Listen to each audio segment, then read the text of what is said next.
교회에서는 하나님이 세상 만물을 창조하셨다고 배웠는데 학교에 가서 보니까 그게 아니라 이 세상은 아주 옛날에 빅뱅으로 뻥 하고 폭발해가지고 모든 만물이 이렇게 제 자리를 잡고, 특별히 우주는 겁나게 크고 얼마나 큰지 천문학적인 숫자라고 말할 때, 너무나 큰 숫자를 말할 때 천문학이라고 말하죠. 우주, 태양계, 은하계, 그리고 수많은 은하들, 그리고 우주가 지금도 확장되고 있다지 않습니까? 그뿐만 아니라 우리 몸은 원자로 이루어져 있는데, 원자를 또 쪼개면은 그 안에 전자가 있고 또 양성자가 있고, 그걸 또 쪼개고 또 쪼개면은 쿼크라고 하는 가장 작은 물질, 학자들이 이것을 연구하면서 나노, 그리고 퀀텀, 우리 집사님 중에는 퀀텀 의료기를 사용하시는 분이 있는데 그 퀀텀이 양자란 뜻이에요. 많은 학자들이 저 넓은 우주를 탐구해서 우주 끝이 무엇이 어디쯤일까 탐구하고, 우주가 처음에 어떻게 생겼을까 탐구하고, 또 작은 미시의 세계, 분자, 원자, 전자, 원자핵, 이 미시의 세계를 다 연구해서 뭘 만드나요? 우리 휴대폰을 만드는 거죠. 우리 인간이 살아가는데 필요한 것들을 만드는 거죠. 그래서 오늘날처럼 과학이 발달한 시대에서 사람들이 보면 성경 이야기는 하나님이 세상을 만드시고 또 노아 홍수가 일어나고 하는 이야기들을 이렇게 허무맹랑한 이야기로 여길 수도 있어요. 허무맹랑이라고 하는 뜻은 터무니없이 거짓되며 실속이 없다. 그래서 성경 이야기는 믿을 것이 못 된다 라고 생각하는 사람들이 있습니다. 이것이 우리가 예수님을 믿는 사람들이 교회에서 배우는 창세기 이야기입니다.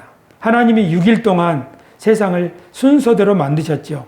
세상을 다 만드시는데 6일이 걸렸다고 창세기 기록되어 있습니다. 근데 학교 가서 배우면 그게 아니라 수억 년 기간 동안에 생물은 진화를 해서 이렇게 풍성하고 다양해졌다. 그걸 배우는 거죠. 그래서 아주 원형 생물, 아주 조그만한 세포로 이루어진 생물에서부터 점점점 복잡한 생물이 발생하게 되었다. 이런 이야기를 우리는 학교에서 배우고 있습니다. 그러면은 하나님이 6일 동안 세상을 만들었다고 하는 창세기 이야기와 또 과학자들이 이야기하는 수억 년에 걸쳐서 이 세상이 이렇게 발전해 왔고 진화해 왔다고 하는 이 두 이야기 속에서 예수 믿는 사람들은 두 가지 반응을 합니다. 하나는 창조과학회처럼 성경의 말씀은 1.1핵이라도 변함이 없는 사실이다. 그러니까 인간이, 과학자들이 연구해서 발표한 것들은 제한된 이성을 가지고 하나님의 세계를 연구한 것이기 때문에 거기에는 오류가 있을 수 있다. 하지만 성경은 오류가 없다. 그렇게 성경 말씀을 만고불변의 진리, 성경이 옳음을 과학으로 설명하려고 하는 그런 사람들이 있습니다.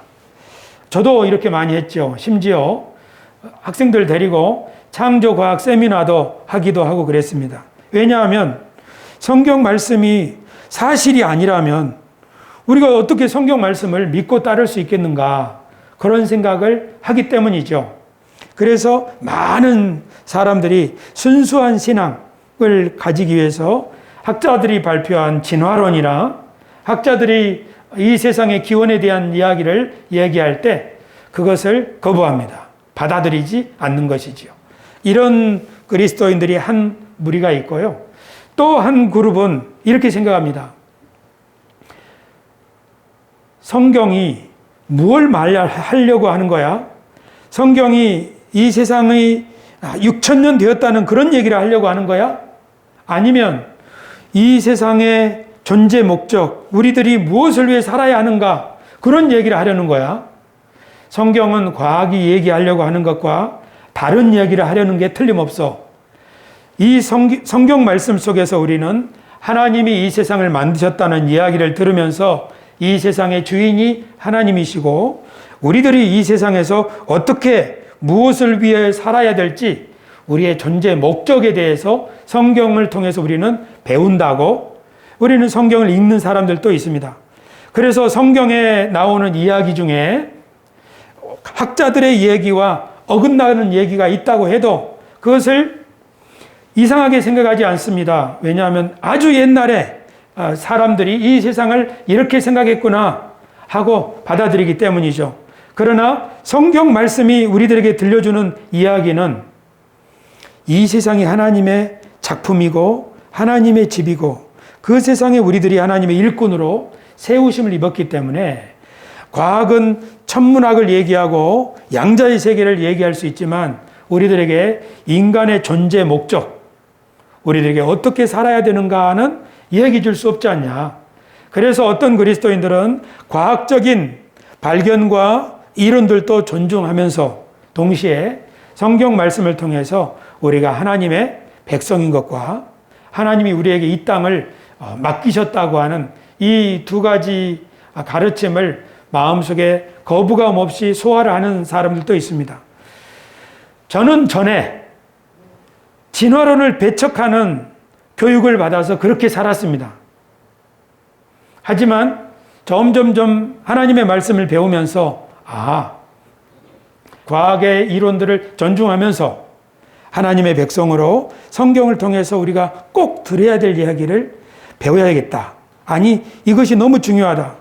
과학이 아무리 첨단의 이론을 개발하고 기술을 만들어낸다고 할지라도 인간이 어떻게 살아야 하며 이 세상에 가장 높은 분이 계시다고 하는 사실을 받아들이지 않는다면 이 첨단 과학은 사람을 가장 효과적으로 가장 많이 죽일 수도 있겠구나. 그러니까 과학의 문명이 우리들에게 편리함을 주는 것은 사실이지만은 그 과학이 말할 수 없는 영역, 그것은 인간이 어떻게 살아야 되고 우리에게 어떤 미래가 있다, 무엇이 우리에게 희망이다 하는 것을 말해줄 수는 없는 거지요. 사실은 사람에게 이게 중요합니다. 많이 가졌던, 많이 못 가졌던, 개화된 세상에서 살든 덜 발달된 세상에서 살든 사람이 서로 화목하고 미래를 꿈꾸며 힘을 합칠 수 있다면 그 세상은 행복한 세상이 될 것입니다. 그러나 아무리 많이 가지고 부유하고 첨단의 문명을 누리고 있다고 할지라도 사람이 살아야 될 존재 목적, 그것을 알지 못하고 서로 움켜쥐고 싸우려고 한다면 그런 세상은 지옥과 다를 바가 없을 것입니다. 그래서 성경이 우리들에게 들려주시는 말씀, 이 땅은 하나님의 집이고 하나님이 각 사람들에게 영역을 맡기셨으니 우리가 하나님을 바르게 예배하고 그 하나님의 말씀을 잘 배우면서 하나님의 인도해 주시기를 기도한다면 하나님이 우리의 삶을 인도해 주실 것이고, 그리고 성경 말씀이 우리에게 들려주는 대로 하나님이 하나님의 집을 많은 일꾼들을 통해서 이렇게 가꾸시다가 하나님의 아들을 이 세상에 보내서 그 아들을 통하여 하늘에 있는 것과 땅에 있는 것을 온전히 하나로 통일시키는 그날, 즉 하늘에 있는 하나님의 세상이 땅에 내려와서 하늘에서 이루어진 하나님의 뜻이 이 땅에서 완전히 성취되는 그날, 우리들이 그 땅을 물려받아서 왕노릇하고 이제는 서로 갈등하지 않고 대동단결하면서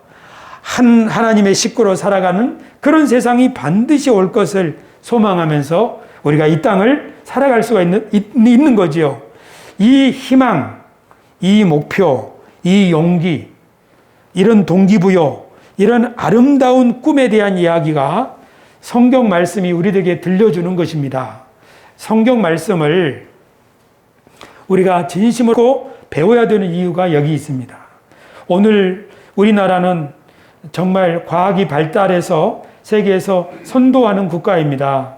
그런데 우리나라가 정말로 이 세상을 선도하는 국가가 되려면 물질 문명뿐만 아니라 우리나라의 정신 문명, 우리나라의 영적인 수준, 이것이 함께 올라가야 되겠죠. 여기에서 과학과 성경, 이 두 가지가 우리들에게 필요한 이유입니다. 저는 우리 새소망 교회 교우들이 하나님의 경륜, 이 말씀을 배우면서 맞아, 이 세상에 하나님의 집이야. 그리고 그 가운데 우리 인간이 일꾼인데, 어떤 사람들은 자기가 하나님의 일꾼인 줄도 모르고 하나님의 자녀인 줄도 모르고 마구 이 세상을 헝클어뜨리고 있어.